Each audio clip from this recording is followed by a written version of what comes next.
I'm still talking to the Sun's brilliant political columnist Trevor Kavanagh. Trevor, let's talk about the House of Lords. This is the Prime Minister who, during the run-up to the election, one of his opening gambits was, "I will abolish the undemocratic House of Lords, that House of Privilege, I will abolish it." All Labour candidates say that on the run-up to an election. And then when they get into power, doesn't happen often, but sadly it does sometimes, they play the game like everyone else. They realise this is how they use patronage. This is how they use their power. You scratch my back, I'll give you a peerage. Anyway, that notwithstanding, he's dumped that, of course, because he fancies playing his cards and, you know, offering peerages to people he needs favours from, needs votes from. And then he watered it down to, we'll get rid of every lord over the age of 80, which is probably most of them, actually. Anyway, he's dumped that, because it turns out that that would lose more Labour MPs. Most of the octogenarians are Labour than it would Tories. And he's watered it down to that by Easter, we will have, according to their plans, ditched the last 92 hereditary peers, people who are there by reason of their birth. Old school aristocrats, in fact. So he says he's going to ditch them. Do you think he'll come through with that? I think he's capable of anything when it comes to gerrymandering the way we vote for our, or the way the political system works. I mean, what he's doing is, in the one hand, he's getting rid of the hereditary peers, while in the House of Commons and elsewhere, he's appointing the children of many well-known yes. Labour MPs of the past.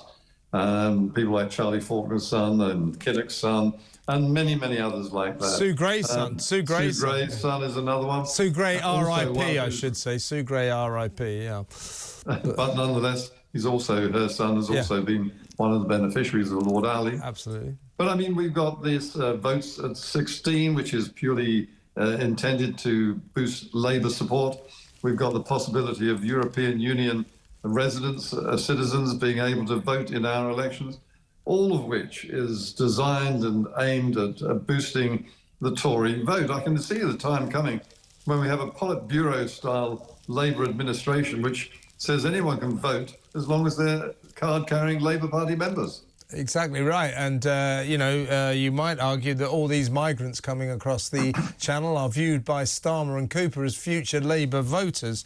There are Absolutely. Exactly right. There are 785 peers in the upper chamber, which is ludicrous. It is the second largest legislative chamber in the entire world, second only to the Chinese Red Assembly. Absolutely mad.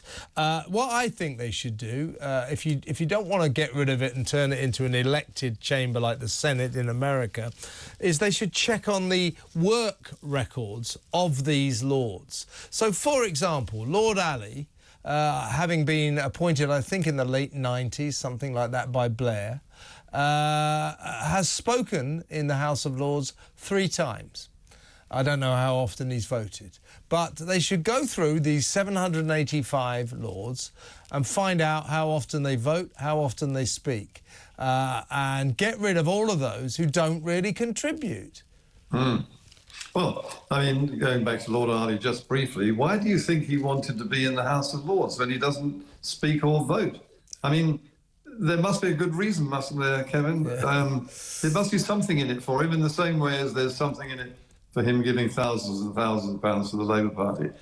But the House of Lords is now unfit for purpose, like much other of our legislative system, our public sector, our criminal justice system, and the health service. I mean, we are in a serious position, and if this Labour government really wanted to do something useful in the period it's in office, and sadly I think they might be in office a lot longer than we would wish, they could do something about reforming the public sector by making it more productive, perhaps using artificial intelligence, cutting its numbers, its payroll by at least 20% and saving some of that 40 billion that Rachel Reeves, the Chancellor, claims is a huge black hole left by the Tories.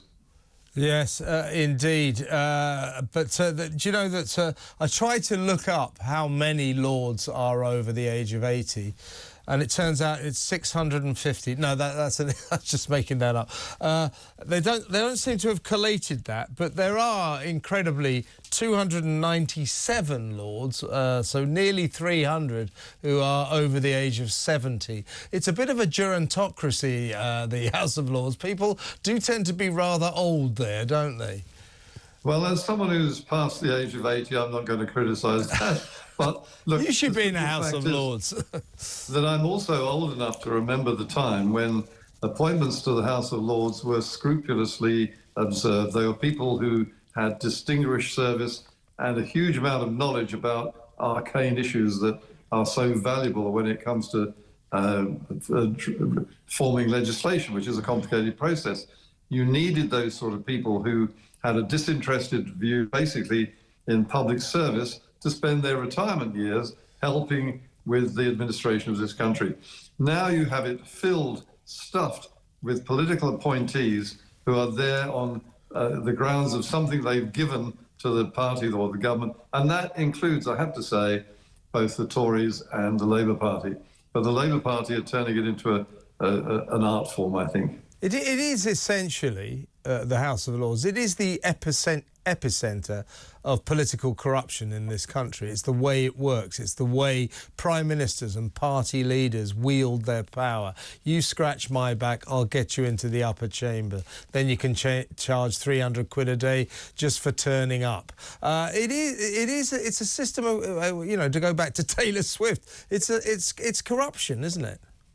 It is, and there are so many of them. But one of the worst of those examples of corruption was the way the House of Lords rallied against the democratic vote of the British people in favour of Brexit, and were stymied by the House of Lords and a cabal of people who were devout Remainers, though they were the minority, in the House of Commons as well. So, yes, it can be corrupt. It isn't there to adjust legislation and administer some sort of expertise to avoid problems. It's there to act as a political arm of the serving government. Yeah, indeed. We'll watch developments. We'll have to look forward to Easter to find out whether or not those final 92 old-school aristocrats get the boots. Knowing Starmer, I wouldn't bet the farm on it. He promises things and very rarely comes through. Trevor, fantastic to talk to you. And once again, congratulations to you and your colleagues for that fabulous press award for The Sun, Newspaper of the Year and Scoop of the Year.